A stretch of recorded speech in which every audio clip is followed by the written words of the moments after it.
আজ চলে গেছিলাম আমরা ফোন কিনতে। তারপর ওখান থেকে গেছিলাম একটু প্যান্টালুন্সে। তো চলো ভিডিওটা প্রথম থেকে শুরু করা যাক। নমস্কার, আমি টিনা। যেহেতু আমরা লেকে গেছিলাম, তো লেক থেকে বেরিয়ে আমরা গেছিলাম ফোন কিনতে। যেহেতু আমার জন্মদিন ছিল, তো ভুবন ভেবেছিল আমাকে একটা ফোন কিনে দেবে। তো যেহেতু ভুবনের ফোনটা আমার খুব পছন্দের ছিল, তো ওর জন্য আমি ভাবলাম যে আমি ভুবনের ফোনটা নিয়ে নেবো, একটা নতুন ফোন নেবে। তো তারপর তো আমরা বেরিয়ে গেছিলাম যাওয়ার জন্য। তো চারিদিকে দেখো রাস্তা খুলেছে, এখানে যাওয়াটা কতটা কী বলবো আর। তারপর তো গিয়ে দেখলাম এই ফোনটা আমার এতটা পছন্দ হয়েছে, এই ফোনটা যে কী বলবো, মানে এটা ফোল্ড করা যায়।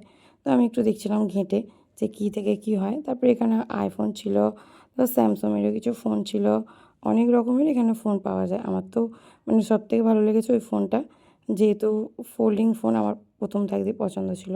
তারপরে যেহেতু ভুবনের যে ফোনটা নেব ওই ফোনটা ছিল না, মানে কালার ছিল না, তো ওইটার জন্য আসতে একটু লেট করছিল। তো আমরা বললাম চলো প্যান্টালুন্স থেকে ঘুরে আসি।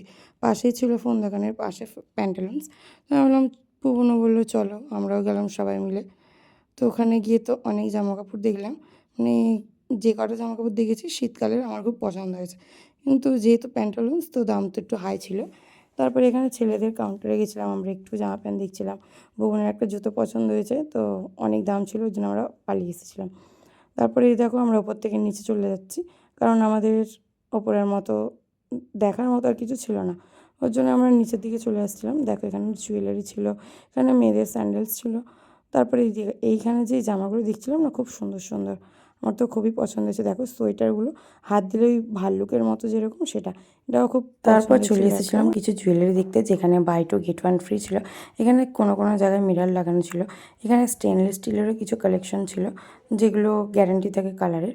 এখানে তো আমার খুব পছন্দ হয়েছে এই মিরারটা, কারণ আমার যেখানে আয়নাটা আমার খুব পছন্দ, কারণ যেখানে দেখি না কেন ভিডিও আর ফোনটা খুলে দাঁড়িয়ে যায়। তারপর ছিল এই জুতোগুলো, যেগুলো আমার খুব পছন্দ হয়েছে হিলতলা, কারণ আমি হিলতলা পরতে খুব ভালোবাসি। তারপর যেহেতু শীত পড়েছে, তো শীতেরও কিছু জুতো ছিল। তারপরে এখানে কানঢাকাও ছিল, এই ড্রেসটা আমার খুব পছন্দ হয়েছিল। তো ভুবনেরও পছন্দ হয়েছিল, কিন্তু দামটা শুনে আর নেওয়া হয়নি, অনেকটা হাই ছিল। তারপর তো বাইরে এসে বসলাম, বললো এখনও ফোন আসেনি। তারপর কিছুক্ষণ পর বললো ফোন চলে এসছে, আসো। তো এই যে ফোন চলে এসছে, বাইরেটা এত বড়, ভেতরে ফোনটা কতটা ছোট। তো ভুবন বললো তুমি আনবক্সিং করো। তো আমি বললাম ঠিক আছে, আমি খুলছি। বলছে আস্তে আস্তে খোলো।